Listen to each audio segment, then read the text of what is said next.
If you want to be a party animal, you have to learn to live in the jungle. Weird Science wasn't just another quirky teen comedy of the 1980s. It was John Hughes at his strangest, an experiment that combined adolescent fantasy, Frankenstein-style science, and unapologetic absurdity.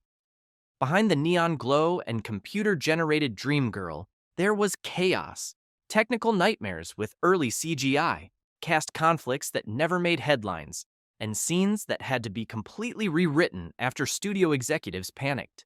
Today we're cracking open the test tube and revealing 20 weird facts about Weird Science that prove the film was far stranger behind the camera than what ended up on screen. And stay tuned for the bonus fact at the end. It involves a deleted scene so bizarre that even die-hard fans question if it ever really existed. Let's begin. John Hughes wrote the script in just 2 days. John Hughes had a reputation for speed, but Weird Science pushed even his limits. He reportedly banged out the entire script in just 2 days, fueled by late-night coffee and the idea of mixing Frankenstein with teenage angst. Hughes was juggling multiple projects at the time, including The Breakfast Club and Ferris Bueller's Day Off. That's why Weird Science feels like it never quite settles. It's the product of Hughes's manic creativity, where jokes, ideas, and outrageous scenes were stitched together at breakneck speed. Some cast members later admitted they didn't even get a full script before filming. They were handed pages day by day. Lisa was based on a real myth. While fans often compare Lisa to Frankenstein's monster, Hughes drew inspiration from an even older legend, the Golem of Jewish folklore, a creature made from clay and brought to life by magic. Hughes modernized the myth, replacing clay with floppy disks and a hacked government computer system. Kelly LeBrock, who played Lisa, said she was encouraged to channel both goddess and trickster energy, something that made Lisa less of a dream girl and more of a supernatural force who pushed Gary and Wyatt into chaos. Anthony Michael Hall almost didn't star. Anthony Michael Hall was Hughes's favorite geek actor, but during Weird Science, he was torn between Hughes and Saturday Night Live. Hall had just joined SNL, and producers worried about his availability. At one point, Hughes considered recasting Gary with an unknown actor, but Hall fought to stay. His loyalty paid off. Hall's improvisations gave the movie some of its funniest moments, including his Drunken Blues Club performance, which wasn't even in the original script. Bill Paxton's Chet was almost cut. Believe it or not, one of the most iconic characters, Chet, Wyatt's sadistic older brother, was almost removed after early test screenings. Studio execs thought he was too mean for a teen comedy. John Hughes refused, arguing that every teen fantasy needs a real-life villain. Bill Paxton not only kept the role but pushed it further, improvising insults and creating Chet's grotesque final transformation into a mutant turd monster. That scene became a cult favorite, even though the makeup effects terrified Paxton during filming. The computer graphics were revolutionary and chaotic.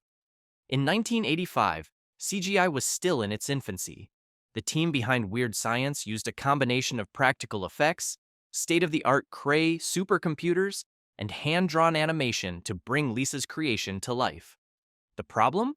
The computers often overheated, and rendering a single sequence could take days.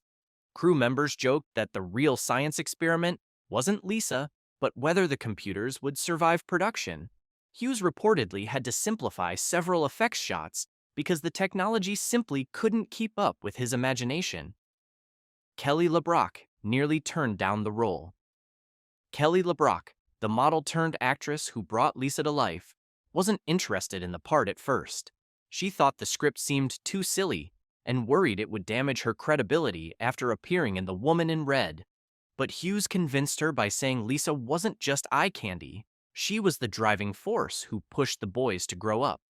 LeBrock later admitted she improvised many of Lisa's most commanding lines, including the famous, "If you want to be a party animal, you have to learn to live in the jungle." The party scene almost destroyed the set. The chaotic house party, where Lisa conjures bikers and turns Wyatt's home into a madhouse, was one of the film's most challenging shoots. Extras were told to go wild, and they did. Real food fights broke out, furniture was destroyed, and a fire alarm went off after pyrotechnics malfunctioned. By the end of filming, the suburban house set was so damaged that the crew had to rebuild walls just to finish other scenes. Hughes later said it was the closest his comedy ever came to being a disaster film. Robert Downey Jr. was a real menace on set. Robert Downey Jr., who played Ian, the obnoxious bully, was as mischievous off-screen as on-screen. Castmates remembered him pulling pranks constantly, including spraying fire extinguishers in the hallways and sneaking onto other sets at Universal Studios. At one point, he even mooned a crowd of extras between takes. While it annoyed the crew, Hughes actually loved Downey's unpredictability, believing it gave Ian an authentic edge of arrogance and chaos. The Blues Club scene was improvised.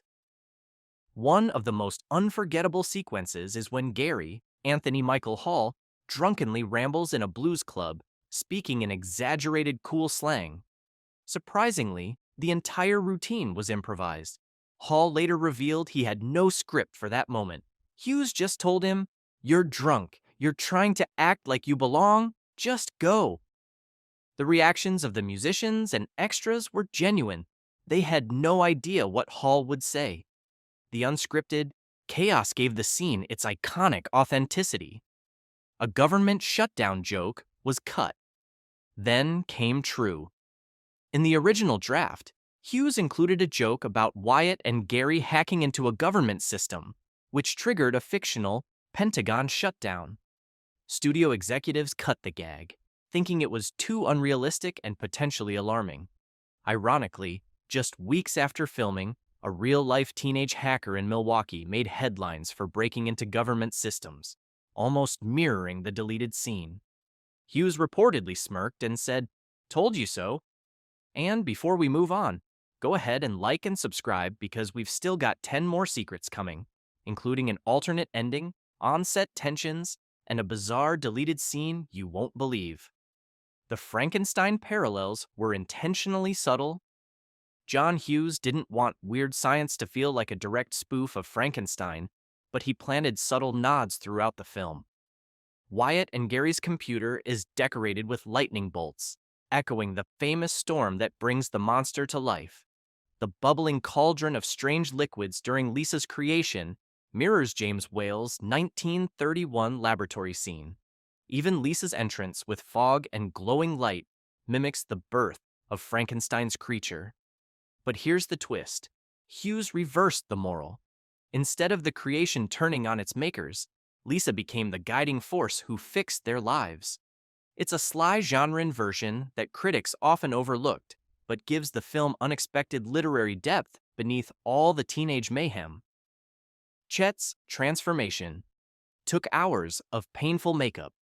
Bill Paxton's grotesque final form, Chet turned into a mutant blob monster, remains one of the film's strangest moments. But the effect came at a painful cost.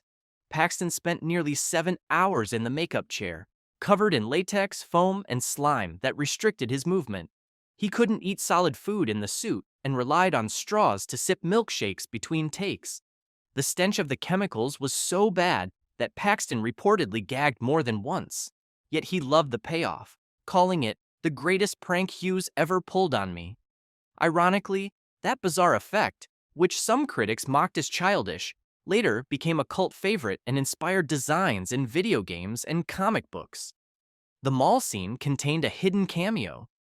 During the early mall sequence, when Gary and Wyatt awkwardly watch girls shop, sharp-eyed viewers can spot a blink and you'll miss it cameo. Standing in the background is none other than writer-director John Hughes himself. He's disguised as a nerdy shopper holding an armful of cassette tapes. Hughes rarely appeared in his own films, unlike Hitchcock, but this was his quiet wink to the audience. Crew members said he loved sneaking onto set in costume, blending in with extras. In fact, Hughes joked that if Weird Science bombed, at least he could say he literally stood by his movie. The cameo became a little-known trivia gem for fans who rewatched the VHS frame by frame, proving Hughes couldn't resist inserting himself into the chaos. The film was almost rated RRR. Though remembered as a goofy teen comedy, Weird Science nearly carried an R rating. The MPAA took issue with the film's suggestive humor, Lisa's sexualized wardrobe, and the infamous shower scene. Hughes fought hard to keep the movie accessible to teenagers, arguing the tone was more cartoonish than explicit. After several edits, including trimming dialogue and cutting a more risque joke about Lisa's powers, the movie secured a PG-13 rating. Ironically, the MPAA had no problem with the violence or Chet's grotesque transformation, but zeroed in on the comedic sexuality. Hughes later quipped that monsters and missiles were fine for kids, but a woman in lingerie was apparently too dangerous. The lighter rating helped the film reach its intended teen audience. Wyatt's parents were supposed to have a darker role. In the final cut, Wyatt's parents only appear briefly, baffled by Lisa's chaos. But Hughes originally scripted them as major antagonists. Instead of Chet being the main source of torment, his parents were supposed to be cruel, controlling figures who dismissed Wyatt's intelligence and mocked his social awkwardness. Lisa's mission, then, wasn't just about teaching Gary and Wyatt confidence. It was also about standing up to oppressive parents. Test audiences, however, found those scenes too dark, especially in a film already packed with surreal comedy. The subplot was scrapped, and Chet absorbed much of the antagonism. Still, fragments of this idea remain, like Wyatt's fear of his father's wrath when the house is trashed, echoes of a storyline that never fully materialized. Anthony Michael Hall and Kelly LeBrock clashed on screen. Gary and Lisa had playful chemistry, but behind the scenes, Anthony Michael Hall and Kelly LeBrock often butted heads. LeBrock, a rising model, felt Hall's constant joking disrupted serious moments, while Hall thought LeBrock was too focused on glamour. Tensions peaked during the shower scene, where LeBrock grew uncomfortable with Hall's improvisations. Hughes mediated by reminding them the film was meant to be surreal comedy, not realism. Eventually, the two found middle ground, but LeBrock later admitted she struggled with Hall's teen boy energy. Ironically, their friction added an unintentional authenticity. Lisa seemed perpetually amused, yet slightly annoyed with Gary, which only made their dynamic funnier on screen. The missile scene was inspired by a real dream. The bizarre sequence where a missile erupts through Wyatt's house wasn't just random chaos. Hughes admitted it was based on a vivid dream he had as a teenager. In his dream, his parents' suburban home split open, and a military rocket towered from the basement, symbolizing his anxieties about the Cold War and authority. He reimagined it comedically for Weird Science, turning a teenage nightmare into slapstick absurdity. The prop missile itself was a massive, full-scale build that took weeks to rig inside the soundstage. It caused constant technical problems, including ceilings collapsing from the sheer weight. Crew members swore that if any one piece malfunctioned, the set could have caved in completely. Hughes called it his most expensive inside joke. Downey Jr. and Elin Mitchell Smith pulled real pranks. Robert Downey Jr. wasn't the only troublemaker. He and Elin Mitchell Smith, who played Wyatt, became partners in Mischief, targeting unsuspecting extras. They filled trailers with shaving cream, rewired props, and even stole a golf cart on the Universal lot, racing it dangerously close to sound stages. Security had to intervene, though Hughes laughed it off, saying the antics added method acting to their bully visas geek dynamic. But not everyone found it funny. Paxton later revealed that their pranks sometimes delayed shooting by hours. Still, the energy of teenage rebellion bled into the film, giving it a raw, chaotic authenticity. It's ironic that off-screen Downey Jr. was the class clown, while Mitchell Smith, so timid on camera, was the mastermind behind several pranks. The original ending was completely different. Hughes originally wrote a darker, more surreal ending. Instead of Lisa simply vanishing after helping Gary and Wyatt, she was supposed to reprogram herself into multiple dream women who spread across the high school, wreaking comic havoc. The final shot would have been a chaotic montage of clones, overwhelming bullies, teachers, and even the military. Universal executives shut it down, fearing it would confuse audiences and balloon the budget. Instead, Hughes crafted the gym teacher twist, where Lisa reappears as a fitness instructor. It was cheaper, funnier, and kept the story lighthearted. Still, traces of the clone concept survive in the film's themes of abundance and fantasy run amok. For years, fans speculated about deleted footage, but none has surfaced, suggesting it never made it past script form. The film's soundtrack became more famous than the movie. While Weird Science itself received mixed reviews, its soundtrack became a cult hit. The title track by Oingo Boingo turned into a defining 80s anthem, eclipsing the movie in popularity. Danny Elfman, who fronted the band, later became one of Hollywood's most iconic film composers, scoring Batman, Beetlejuice, and countless Tim Burton films. Ironically, Elfman once joked that the goofy lyrics of Weird Science embarrassed him, but fans adored its campy energy. Other tracks like Wall of Voodoo's Deep in the Jungle and Killing Joke's 80s cemented the soundtrack as a time capsule of underground new wave culture. Many teens bought the record without ever seeing the film, proving Hughes's knack for capturing youth culture extended beyond dialogue. It pulsed through the music itself.